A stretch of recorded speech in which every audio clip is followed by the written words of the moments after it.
Hello, everyone. I'm recording this on August 29th, 2017. And just a few days ago, on August 16th, was the 40th anniversary of Elvis's passing. That's 40 years, folks. And the stream of people making pilgrimage to Graceland has never stopped, especially on his birthday and even more especially on the day of his passing. Thousands and thousands of people come to Graceland on that day.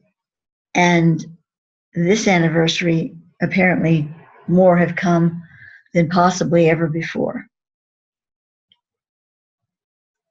Now, most of these people coming were not even born when Elvis passed. Us oldies who were there at the time and lived the experience are fading away. And before long, there won't be any of us left. And this will keep on going. I truly believe that Elvis's message, his spiritual heart message, will continue to draw people on and on until, as one person said, until the world blows up, which may be coming sooner rather than later. But as long as there's a planet, I believe Elvis's legacy will continue in a very personal and profound way for many human beings on the planet. Now, Elvis wasn't a perfect human being. None of us are. But he had a mission. We all have a mission, and his was rather out front and outstanding, at least in this lifetime.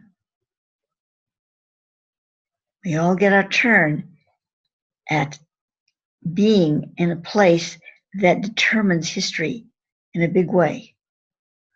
When I say we, I'm speaking of our souls, and that stretches out beyond time and space. So I'm not attempting to put Elvis on a pedestal in that sense, but there's no question that he evolved to a place in his own spiritual personality and being that in this incarnation, he could fulfill that mission. Granted, it physically brought him down at an early age, and it's not the stories you will hear of his strong addiction to drugs and all of this. It was illness, extreme illness, a lot of illness, which caused him to take more prescription medicine that was probably good for him. That's a long story, and I won't get into it here, but it's in the book. And of course, he could have made choices about a lot of different things in his life. We all could. But he didn't have people around him that were able to help him find what he needed to change his situation. Health is an issue that I can certainly empathize with. And when you're drowning in physical symptoms, you reach out to what you can find to help you in the moment, unless you have greater knowledge about these things. And this was in the 70s. And so he didn't have that knowledge. He couldn't Google it. He couldn't access it. And when he tried to, through some of his friends, he was cut off from receiving the natural health remedies that could have helped him. Again, another story. But going back to this individual and his purpose in life, my book brings out the deeper esoteric nature of a pilgrim on the path, any pilgrim on the path, but this specific one, and how his life reflected our own in a very deep and profound way. My personal story with him I imagine, began in this lifetime anyway, when I was about 6 years old, 6 or 7. And I told my mother I was very deeply affected by his voice. I didn't put it into those words, but that was my message. And yet, I was so young, it really didn't take hold until I was 13. And that's when Elvis really began to make an impact on my life. Not because I had some teenage crush on him. It was far greater than that. And I wasn't in love with him. It was not that. I just had this strong spiritual feeling connection to him, as many people have. I certainly wasn't unique in that way, but I'm speaking about myself and my personal story here. And of course, his music, his singing, his ability to project spirit through song and music was absolutely incredible and very inspirational. And yet it went even further than that. In 1969, I was able to, my mother and I, go to Las Vegas to see him perform. That was the first time I saw him perform, and I was absolutely struck by the energy, the spiritual power that was flowing through him. Now, this wasn't all his spiritual power. Yes, he was a beautiful, pure soul, really, in many, many ways. Flawed as we all are, but there was this spiritual purity about him that you had to experience, in the flesh, as I did many times in his concerts. However, that wasn't all that was coming through Elvis. This incredible spiritual power that was coming through him was above and beyond just the individual soul. It was as if he was a portable stargate. It was like when he walked on stage, before he even sang, it was like this stargate opened up inside him. That's the only way I can explain it. And we all reached to touch the stars. It was our homing path. It was like he allowed us to help us to remember on some intrinsic way that we were spiritual beings experiencing a human expression, but who we truly were was sort of quickened inside us when he came on the stage. Now, people reacted in many different ways. Some were screaming, little girls jumping on, trying to jump on the stage and grab him, and all the teeny bopper stuff that they did for Sinatra and the Beatles and all of that. But that was just surface stuff. I talked to experienced many people at these shows. I saw 36 concerts during his lifetime, 36 or 37, beginning in 1969, and the last one was in 1975, I believe. And I didn't just have wonderful experiences with Elvis, but with the people that came to see him. And the stories were very varied, but they were speaking about something here that was far more profound than the typical teenage rock star crush thing.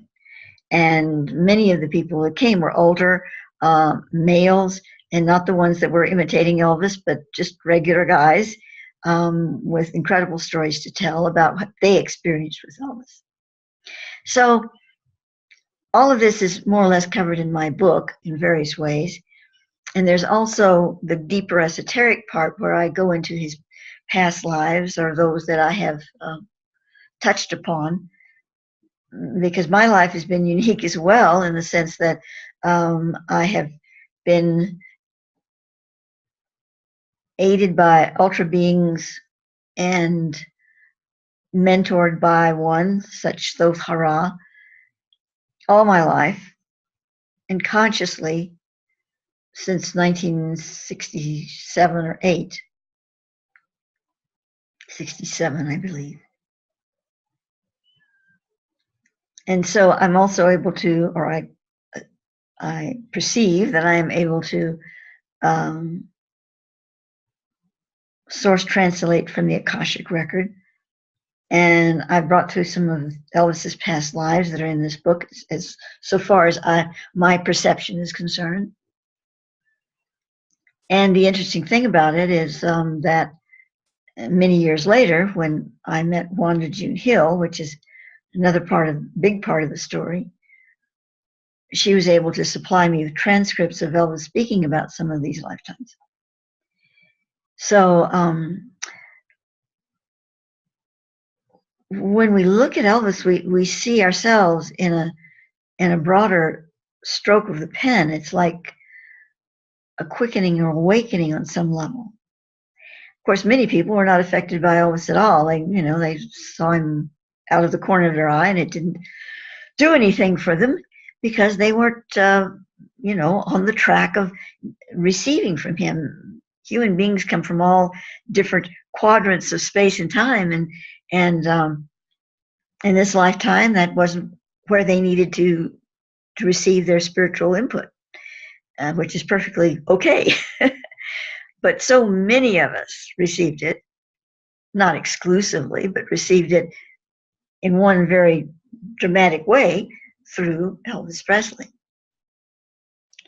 And when I wrote this book, I wanted to reach people that were not Elvis fans. I mean, certainly I'm hoping that people who loved him will read this book, and I think they'll get a lot out of it. But I really wanted to write this for people who had missed him along the way, and maybe now they want to take a second look and experience some of the energies that presented themselves through him. And, time is an illusion anyway, so you can pick up on it now.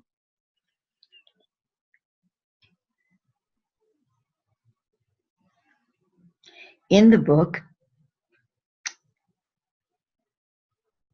is a lot of transcripts from personal conversations that Elvis had with another dear friend of mine. I say another dear friend of mine as if Elvis was a friend of mine.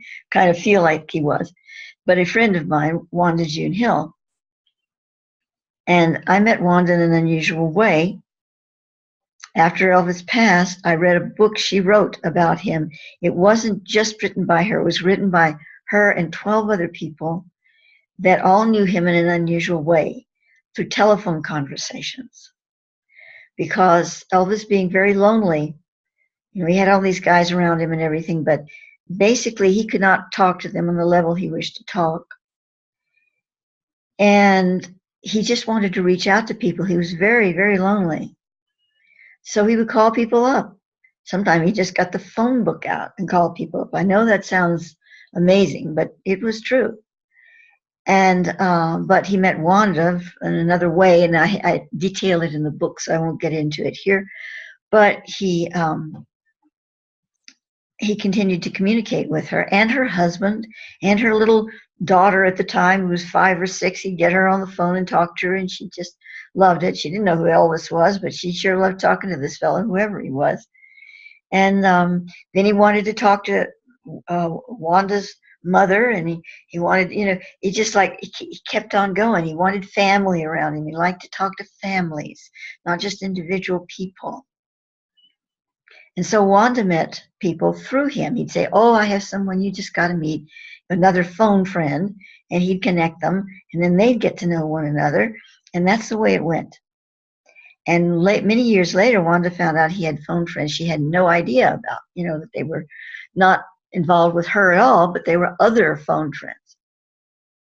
You see, the interesting thing about Elvis that some people who knew him have a difficulty with is that he shared different things with different people.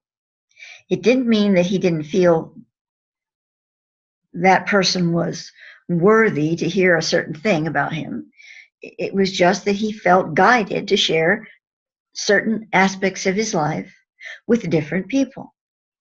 And there were things he shared with Grandma Susie, another woman I met who was a dear friend of Wanda's, who she had met through Elvis, another phone friend, and they called her Grandma Susie. She was, at the time, the oldest of the whole group of people that they knew that were phone friends of Elvis that he'd introduced to everybody.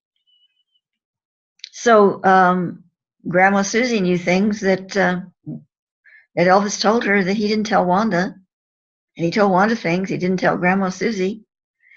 And this is a little difficult for some people that, felt they were in his confidence.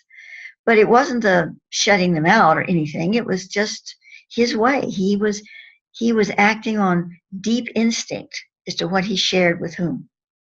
And the only reason Wanda found out about this was after his passing. They shared things with one another that he'd shared with them, and they found out that there were all these different aspects of him he'd spread around through the friends of his.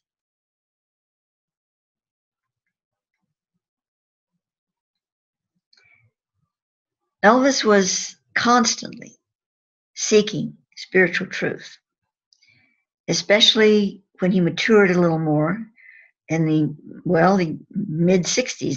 1964, I believe, was when he met Larry Geller, who became a close spiritual confidant of his.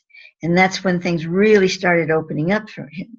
Although columnist Mae Mann swears that before that even, she was giving him metaphysical literature because they were friends. He was not just she was a reporter, but I guess the only reporter ever that was really a close friend of Elvis's. So he was on the path that early in his mid-20s. When I say on the path, I mean like a bulldog. That was the most important thing in his life. And he pursued it to the end. His physical body, as he said, was burning up, that he couldn't stay in this vibration much longer. And that's what he said toward the end of his life. And because he knew that he would probably pass early, he'd seen it, he'd known it in his visions, but he also physically knew it because he was diagnosed with cancer in the 1970s.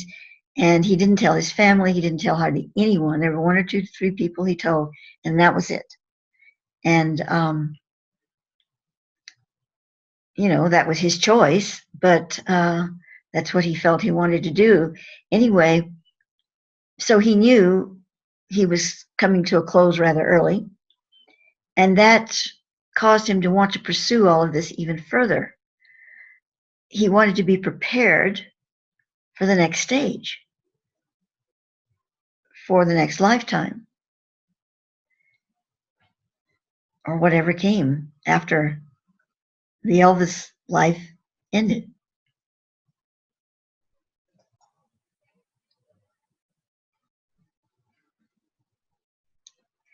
My experience with Wanda Hill, as I said, began right after his death, and I had read her book. I sort of got off the path here. I want to get back to it. And I had written her just a letter that I felt this book was so beautiful and so true to heart and not some kind of sensational thing. It had been published by a very small publishing company. And so it went out of print rather quickly. Wanda had the opportunity to publish by a big publishing company, Macmillan, and I've seen the letters that they wrote to her, but they were begging her to release the audio tapes of her conversations with Elvis, which he gave her permission to record for the most part. There were a few when she was at a doctor's office where she worked and he called her, but she just kind of flipped the switch on the recording machine and didn't say anything. But for the most part, she had his permission. That didn't matter. Legally speaking, Elvis was not legally, in his contract, permitted to allow someone else to record his speaking voice, anything. But of course, that didn't faze Elvis. He wasn't concerned. It was his voice if he wanted to share it with someone. But we must remember that those tapes are very special for many reasons, and they are not a part of the book. The transcripts are, however. And so Wanda shared with me many of the tapes, and I have in my possession some of these, or copies of them. And from these, I compiled, and from the transcript she sent me as well from other tapes, I compiled what is in this book of Elvis's spoken words. Now, why did Wanda turn all this over to me? And what is this all about? Well, when I first contacted her, she said, "Are you Christine Hayes?" That was my original name, that wrote Red Tree? And I said, "Yeah, that's who I am." And I wondered, how did she know about my book? And she asked for a copy, and I sent her a copy. That was that at the time. Later, I was to learn that Elvis had given her, toward the end of his life, just like months before his death, a list of 22 books that were his favorite books. He said, "If you don't do anything else, read these books." Now, Elvis had a library of well over 1,000 books, most of it metaphysical, some of it medical, because he had wanted to be a doctor when he was young. So, but most of it was metaphysical, spiritual works. He was a member of Self-Realization Fellowship, and a very close friend of the current, well, she's passed since then, but of the preceding head of the spiritual order, who was Dayamata. She preceded Yogananda himself, and Dayamata has since passed. But he was a close friend of hers. So this list of 22 books, on the list was my book, Red Tree, because I had given it to him from the stage. And of course, this was very rewarding for me to find this out. So some time passed after Wanda received my Red Tree book, and I didn't know about that then. It was later that she told me it was on his list. That's why she knew about it. And then I received that Elvis's soul had come from the blue star Rigel in Orion, as my soul had. I also listed some other people, and something one of my publications, my monthly publications, I was talking about the blue star, and I mentioned that Elvis's soul was from there. Anwar Sadat soul was from the blue star. I just mentioned a few people. I mean, there's plenty of people, I'm sure, that are from this particular creation star. But anyway, that's when she wrote me back with everything. I mean, she just opened up completely, because Elvis had told her in 1970 in a taped conversation that his soul was from the blue star Rigel. And so that is what started it all for us. And she felt that I was the one that should write this book with her transcripts, because she had written these two other short books, and they were beautiful, but she just touched on the spiritual depth. She said she was afraid to go any deeper because she didn't know enough about it. But that when she read my writing, it was a lot like what Elvis talked about. And then when she heard this, that he was, my sources had said he was from the Blue Star Rigel, and she was the only one. She and maybe she played it for her husband or something, but she was the only one that knew Elvis had told her, and she had it on tape, the same thing. So this convinced her to allow me to write the book. I didn't ask for these tapes for the book. I don't even remember if I was going to write a book before then. Maybe I was. I don't remember. But in any case, that's when she gave me these transcripts, which compose a good deal of the book, but certainly not all of it. And so on the tape that she had, where she was discussing in 1970, Elvis was in Vegas, and he was very ill with a head cold, a flu, or whatever. He had a very weak immune system, and then he had to kiss all those women and things, he did the germs. And so he was not well, and he was in a very reflective mood. And so they're talking, and he says, he's talking to her about how he intends, oops, I'm sorry, I'm on the wrong page. Let me find it for just a moment. All right, here it is. So Wanda's saying to him, "You are really into all of that spiritualism type of things, huh?" Remember, this is back in the 70s. These kind of things were not generally known. Yes, if you were a member of Self-Realization Fellowship or the Rosicrucians or something, then you were into it. But otherwise, it was not out there. So Wanda was like, she didn't really know what he was into here. And he says, what? No, not spiritualism. Spiritual development, soul growth, and learning to develop the powers we all have lying innate. I'm not a conjurer of spirits. I don't have to, but I am not of this world either. I know that. I know who I am. I'm a man, a human being now, but what is me is not from here.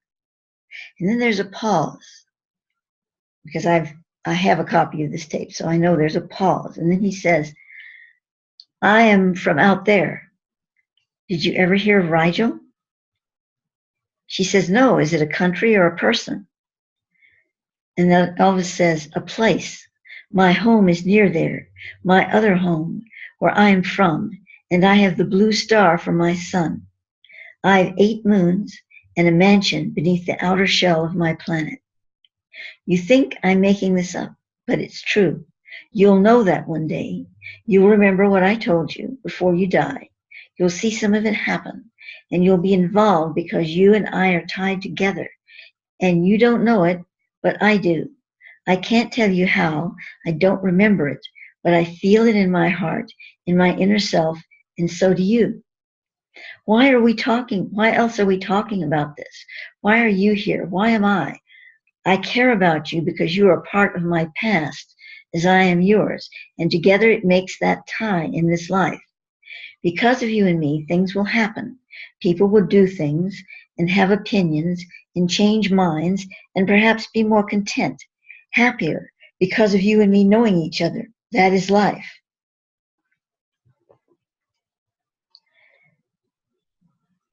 And that last sentence about because of you and me, things will happen and people will do things and have opinions and change minds, I can't help but think that perhaps some of that is referring to the fact that she and I would collaborate on this book.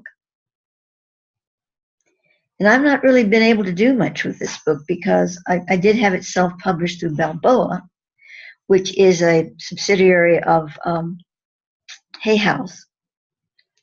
But when you get a book, you don't just let it sit there. You promote it. And I'm not able to physically travel around and do book signings and all of these things. So it's not been put out there.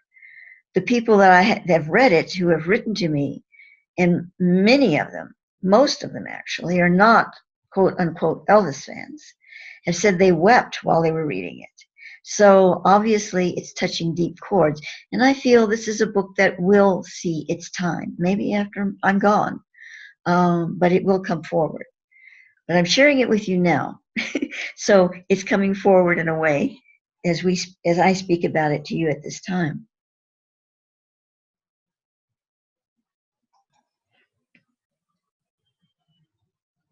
Elvis wrote to Wanda, actually wrote this at one time to her, I believe. I'd like to be remembered when I'm gone from this earthly life for my efforts to bring joy, happiness, and a time of freedom from everyday cares to other human beings. Just think of me as the redbird in a winter-worn bush on a snowy day, a bit of color in a sometimes dreary world.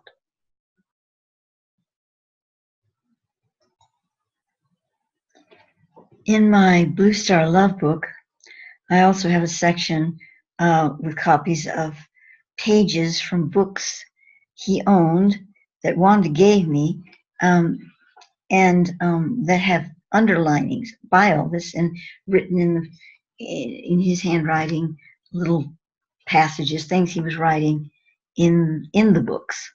And in his copy of The Teachings of Buddha by BDK, which was given from Elvis to Wanda, and from Wanda, I don't think she actually gave me this book, but she allowed me to photocopy this part out of it in his handwriting.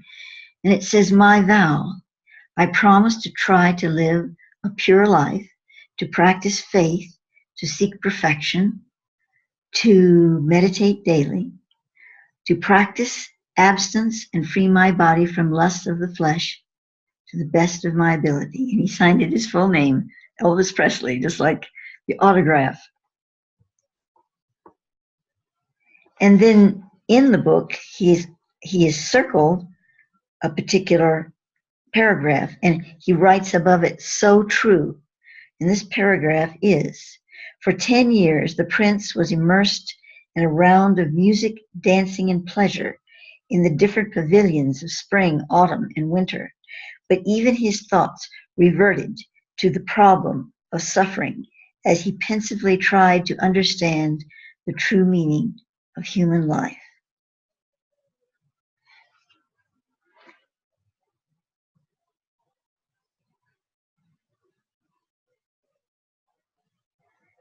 He was a real student of these books. He, underlinings and writing in the margins and just going through it very meticulously.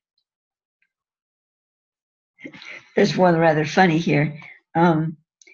He circled where it says he must avoid women, and he circles this and puts never, never.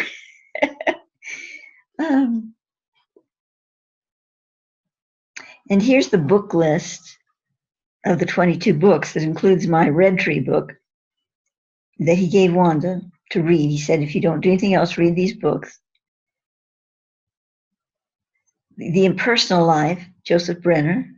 The Initiation of the World, Vera Stanley Alder. The Prophet, Kekil Gibran. The Mystical Christ, Murdo Medwald Bain. The Secret Doctrine, Helena Pravana Blavatsky. Life and Teachings of the Masters of the Far East, Volumes 1 through 5. The Leaves of Maury's Garden, Volume 1 and 2. My book, Red Tree. The Philosophy of Schopenhauer. Life of Christ. The Autobiography of a Yogi, of course, by Paramahansa Yogananda. Cosmic Consciousness. The Intimate Way. Sacred Science of Numbers. The Inner Reality. The New Age Voice by Larry Geller. Just One Voice. The World Around Us.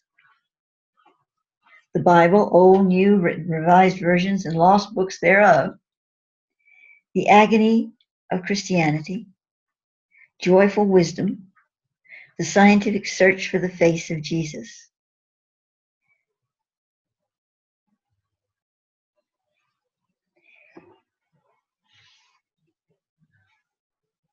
And in a Bible that Elvis had given to Jim Hill, Wanda's husband, for his birthday in 1977, this is the last year of Elvis's life, so it would have been months before his death.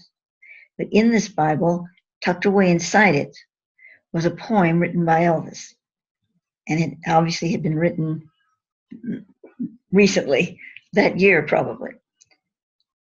I sit here alone, thinking, watching how the moon's light glows, meditating upon the garden water there below.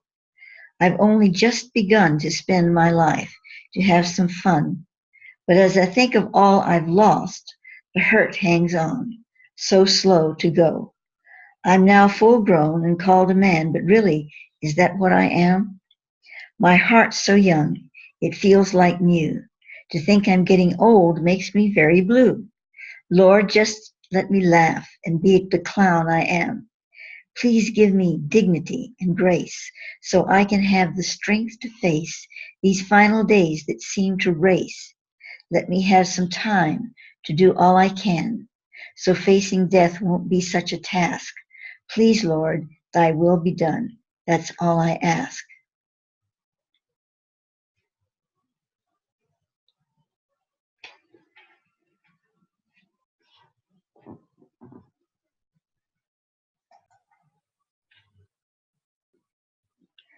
In my book, I also write about and have some pictures of a ring that Elvis gave Wanda and she gave to me. This is not some fancy, expensive diamond ring or anything. It's really far more precious than that. And I'm going to read you a little bit about it.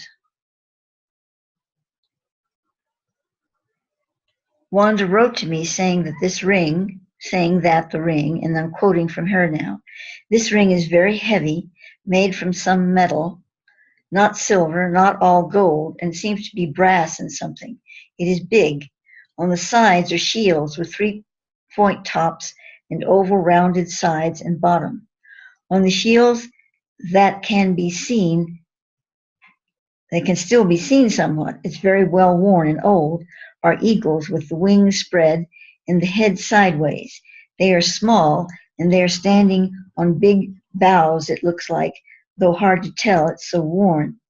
There is a blue inlay of some kind below the bow and rounded areas that seem to be water, maybe or perhaps clouds in the sky. Above the eagle's head is a curved long vine or something with one arrowhead, looking like leaf-like at the end. That's on the sides of the ring.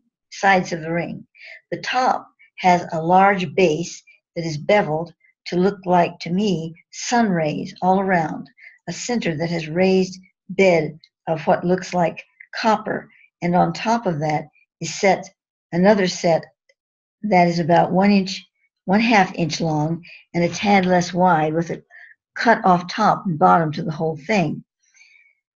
In the center is some kind of, the top setting is some kind of design that has gold set into it or onto it in the very center. Where the light or sun hits it, it sends a bright light out of it. The top is a rough cross, as far as I can tell. It is worn down too, and there is behind the cross red color inlay. Across the whole bed of it is some white inlay that looks maybe like a robe or part of one. It's worn down too. Well, she goes on describing it, so I'm going to sort of skip some of this because it's difficult to picture. She's doing her best with it. But she says, this ring was given to him. He was supposed to give it back when he didn't complete the necessary steps, etc., that it took to reach his goal, to be a priest so he could really help people in need of spiritual guidance. This was when he was wearing those big scarves over his shoulders, different colors, white for step 1, gold for step 2, and there was 2 more, with the last one to be lavender. I don't know the third now. He gave it up because Priscilla, even though they were separated and divorcing, and his father ridiculed his efforts and his desires so much and convinced him he wasn't able to handle his own problems. How could he even think that he could handle anyone else's? Anyway, he felt he couldn't do it. Plus, he couldn't rid himself of the sleeping pills entirely at that time either. He thought they were wrong for what he wanted to be and do also. Anyway, this ring was supposed to be more than 100 years old, and I believe it. They would not take it back from him because they felt he should have it. He was very moved by that. He didn't tell me much, just that it was old and that it carried within it all the saints who had gone before, given their lives for their religious beliefs and to save mankind from evil, that it belonged to the master priest, which he was striving to become one of. They gave it to him at his second ceremony, and he was to take full charge of all it meant at the fourth, but he never completed the third or fourth. They wouldn't take it back as it belonged to him, so the master told him. He ought to have it, but to wear it sparingly, as he had not fulfilled his full training, and it was powerful. Well, I certainly don't wear it. First of all, it wouldn't fit me, but it's sitting on my altar. To continue with what Wanda said, he said it was the only one, the original handmade and designed by those who formed the Society of the Brotherhood. He could not say who, what, or where, didn't want to talk about it. I think I have seen pictures of him wearing it on stage shots, but only a very few times. He gave it to me and said I should keep it as it was valuable and the spiritual background of it was sacred.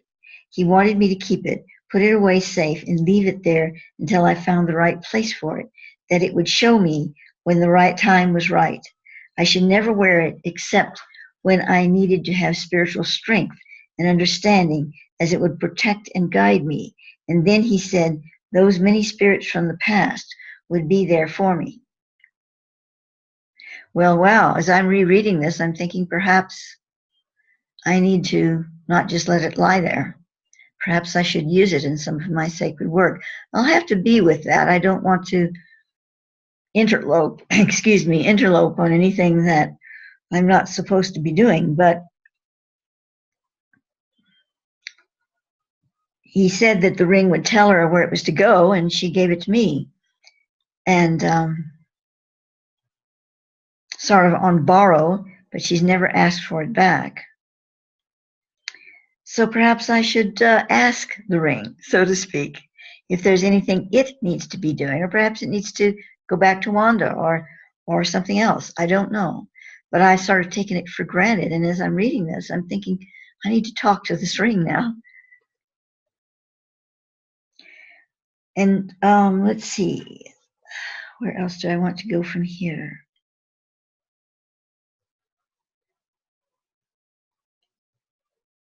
He's still talking about the ring. He said it had come from European background, and he was looking forward to being worthy of it. And I think that is why he quit wearing it. He didn't want to keep it for fear it would disappear or he'd lose it somehow. I think he was afraid someone would take it or discard it because it's not actual gold or white gold, but it does have some on it. That center strip is almost like a lightning bolt, but it's worn and you can't really tell what it was. It certainly reflects the light, as does the edging, which is very tiny and delicate. Yes, and of course the lightning bolt was Elvis's symbol.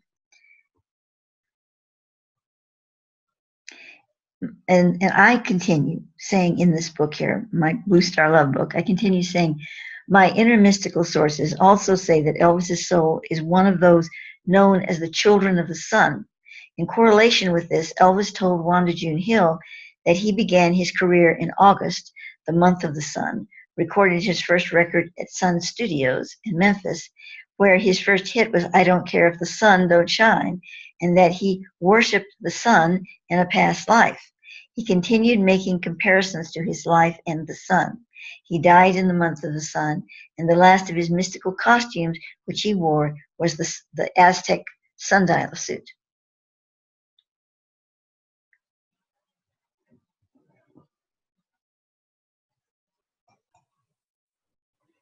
So here we see Elvis and King Antiochus in Turkey. Obviously, the resemblance is striking. Actually, it's even more striking than this. I couldn't find a comparison picture that really did it justice, but the statue is obviously very Elvis looking, as many statues were of the ancient past, ironically. This one is one of the ones that I list as one of Elvis's past lives, King Antiochus of Turkey.